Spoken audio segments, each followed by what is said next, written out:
Hello guys, magandang gabi sa inyo lahat. Ito si Mike Padua. Narito tayo sa pinaka-latest update. Special coverage po ito. Hindi na po tayo kay Bagyong Sinando. Switch our attention na kay TD Opong. Binigyan na po itong pangalan ng pag-asa dahil pumasok na po ng PRR. Bigla-bigla naging tropical depression po ito kaninang umaga, kaninang tanghali ng Japan at pag-asa. And ngayong gabi, ginawa na rin na tropical depression ng Joint Typhoon Warning Center ng US. Kaya nakikita nyo dito ang tag-ID as 26W. Ito po ay para na yung gabi ng Martes, September 23, 2025. Tagalog version po ito. Pinaglingkod sa inyo ng Typhoon 2000 at ng Naga College Foundation. Bago tayo mag-umpisa, pasalamatan natin ang ating partners, Aboitiz Power, Bank of the Philippine Islands Sustainability. If interested kayo, click lang nyo ang link dito. O kung kayo nanonood sa Facebook, meron pong link sa baba nitong video. At ang lokal na gobyerno ng Naga City headed by our Honorable Mayor Lenny Robredo and our Honorable Vice Mayor Gabby Bordado. Ngayon, umpisa na natin ang pinaka-latest update dito po sa mabilis na nagde-develop na bagyong si Opong na kasalukuyan ay dumadaan siya sa mainit na karagatan silangan ng Samar, yung oceanic heat content, napakainit po. At babantayin po natin kung mag-rapid intensification po siya. Medyo delikado po ang Rion Bicol at Samar provinces. Ito po yung ating fast animation mula sa cyclonicwx.com. At nakikita nyo, nandyan pa rin yung malaking mata ng bagyong si Nando. Nagkakaroon po siya ng eyewall replacement cycle. Yung lumang eyewall niya, papalitan ng bago. Yung nasa loob ay malulusaw at pag-change niyan, baka sobrang laki na ang mata niya. At magla-landfall po yan dito sa may bahagi ng Western Guangdong, west of Hong Kong sa Malaysia Peninsula in 24 to 36 hours. Ito naman si Nuguri, stationary dyan, hindi naman yan pupunta sa ating bansa. So all eyes tayo dito sa gumagandang sirkulasyon nitong si Opong. Kitang-kita ninyo ang spiral banding as sign po na nag-intensify na po ang bagyo. Kapapasok lang po siya ng PAR, nasa 1,200 kilometers po siya east-southeast ng Naga City. At kasalukuyan, may dala po siyang hangin nasa 55 kilometers per hour. At ito po yung ating latest zoom in satellite animation mula sa NOAA ng US. Nakita ninyo kung gaano kabilis ang kanyang pag-ikot. Ito yung Palau. Isla po yan ng Palau. Dito po ang Philippine Area of Responsibility. So kapapasok pa lang niya. At all eyes tayo dyan system na yan. Ito po yung 24-hour fast animation mula sa windy.com. Nakita nyo gaano kabilis ang kanyang pag-organize dahil po sa mainit na karagatan po dito. Although may moderate to strong wind shear, mukhang hindi yata nakakayanan na isira itong system na ito. So maganda po tayo dito sa Kabikulan at Samar dahil po dyan po dadaan ang bagyo na yung September 26 Friday. Isang araw lang po yan kasi inaasahan po itong bibilis from 20 na yun, nasa 19, magiging 22 po siya. Then, habang papalapit sa Bicol, bibilis po siya ng 31 km per hour. Kasi po, malakas po yung high pressure sa taas niya. Pinupush ang mga bagyo papunta dito sa China at Vietnam. Kagaya nito si Opong, medyo bumabilis na ang takbo. Okay? And, ito po yung multimodal diagnostic comparison. Isa pa lang, dalawa pa lang o tatlo ang pumasok dito. Okay? Yung European model na sa baba. Itong ibang wind model, GFS and FSSA ay nasa 110 kilometers per hour. So, just 10 kilometers of becoming a typhoon. So, bibigyan natin ito ng probability na itong system na ito ay posibleng maging isang typhoon. At marami na tayong nasubaybayan in the past sa ganitong buwan. September 26, September 22, si Milenio, sino pa? Si Saling of 1989. Papakita natin sa inyo ang track mamaya. Kasi ito, mga straight runners ito. Diretso lang talaga. West-northwest. Ito yung wind shear. Lalakas daw, but mukhang hindi yata ma-affectuan yung development nitong si Opong. So, yan ang medyo nakaka-worry. At ang sea surface temperature ay nasa 28 to 30 degrees.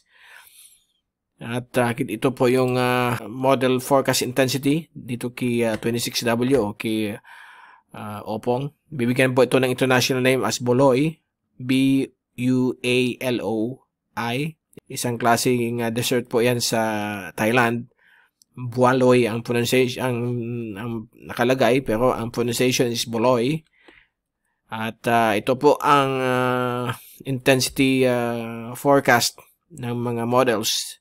Mukhang may gustong umabot sa typhoon intensity.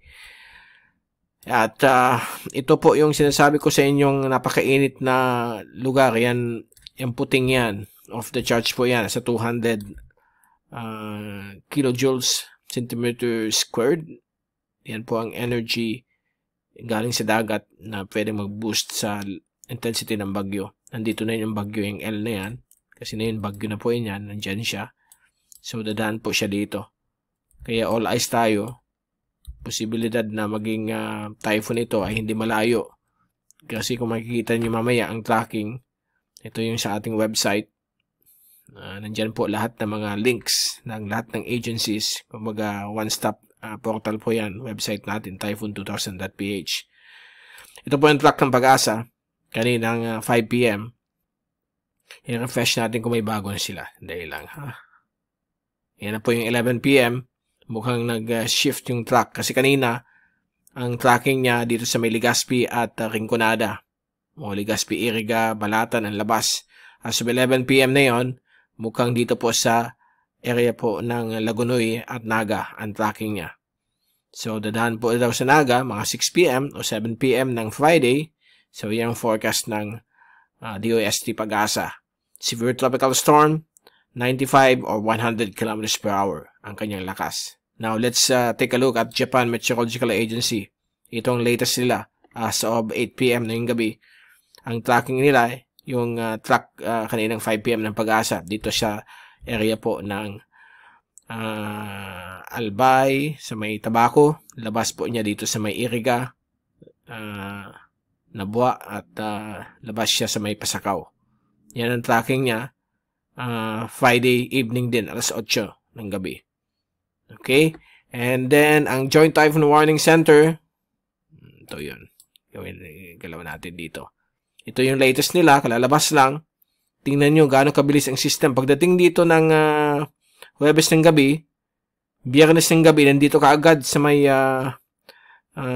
coastal waters ng Batangas. So, ito ang pambihira, okay? Mukhang bibilis masyado. So, siguro mga 6 hours lang natin ma-feel yung hagupit ng bagyo o 12 hours kapag dumaan yan bigla. Much lesser ang effect sa atin pag sobrang bilis. Kasi ang takbo niya dito magiging 31 km per hour compared nung sa Pag-asa at GMA. Nandito pa siya pagdating ng 8 p.m. ng Friday. So, ito ang pagbabago sa Joint Typhoon Warning Center. Although, nakita ninyo ito, 55 knots. Convert natin yan.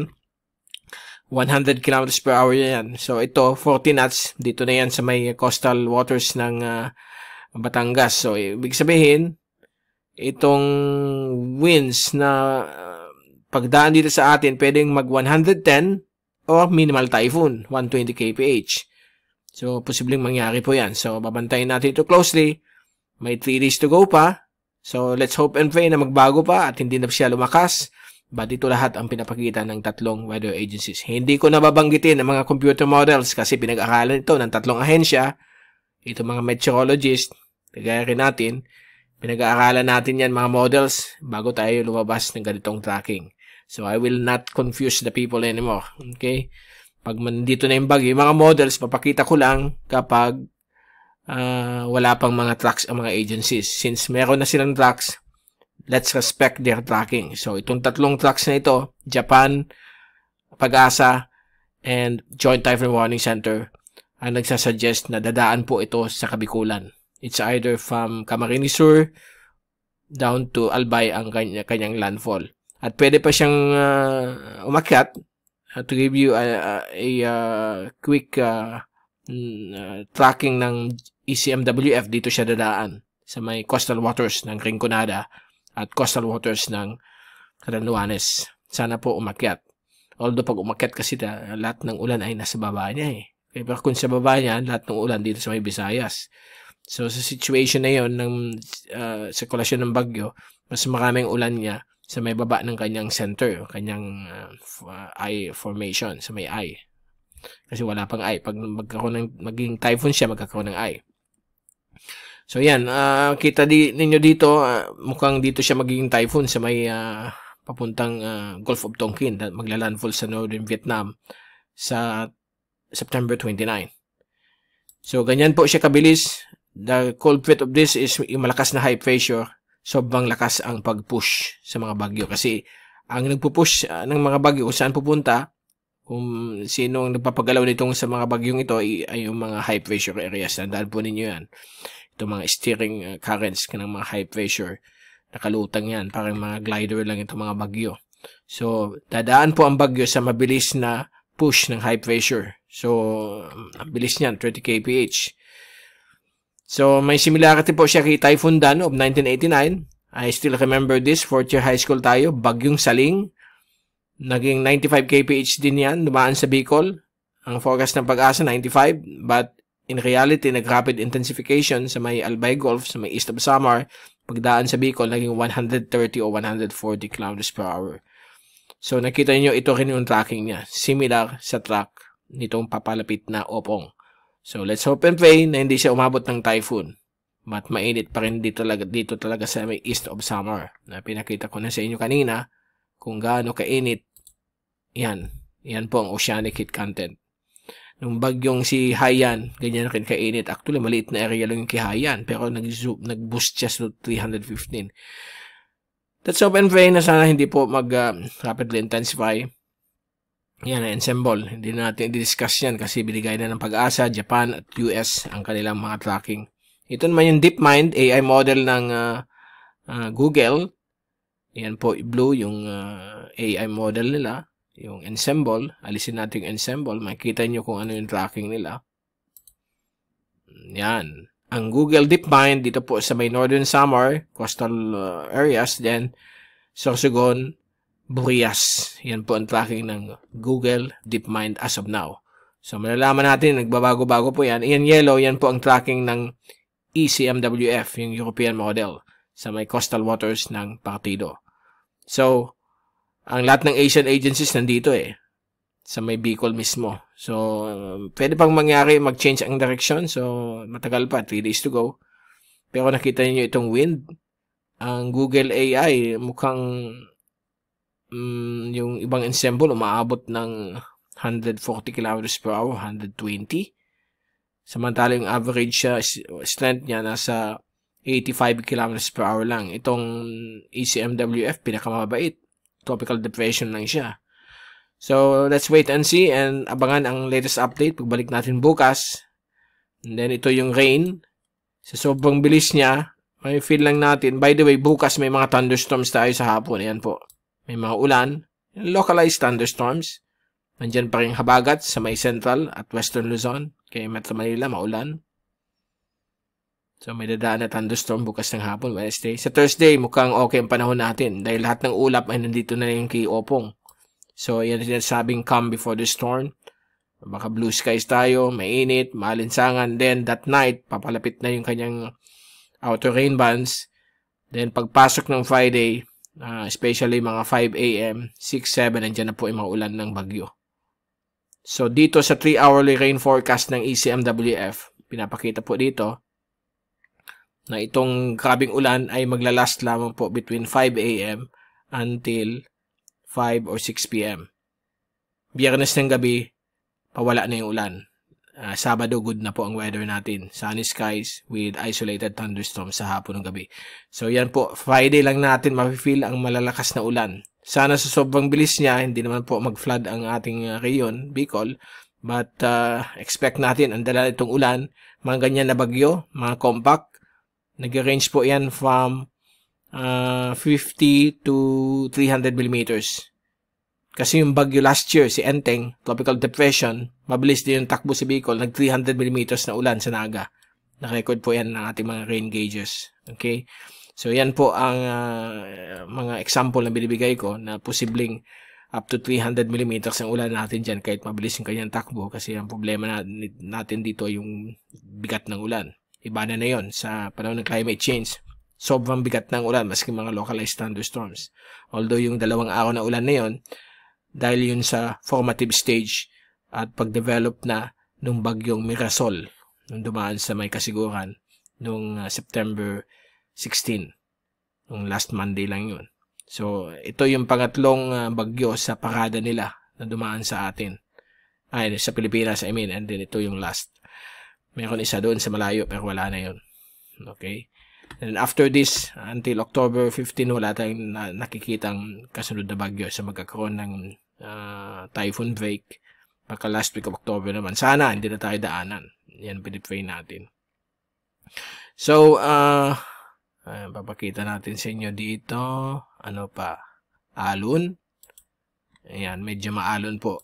Ito po sa darating Friday, mga fishermen, sea travelers, sigurado may gale warning. Bawal mag-travel. Umabot po dito hanggang 4 meters ang laki ng alon dito. And dito rin sa may Cagayan Gulf. Hindi kasi masyadong nakaka-capture ng model ang mga inland waters, but I'm sure malaki rin ang alon dyan kapag may dumaan na bagyo. So mag-ingat po tayong lahat.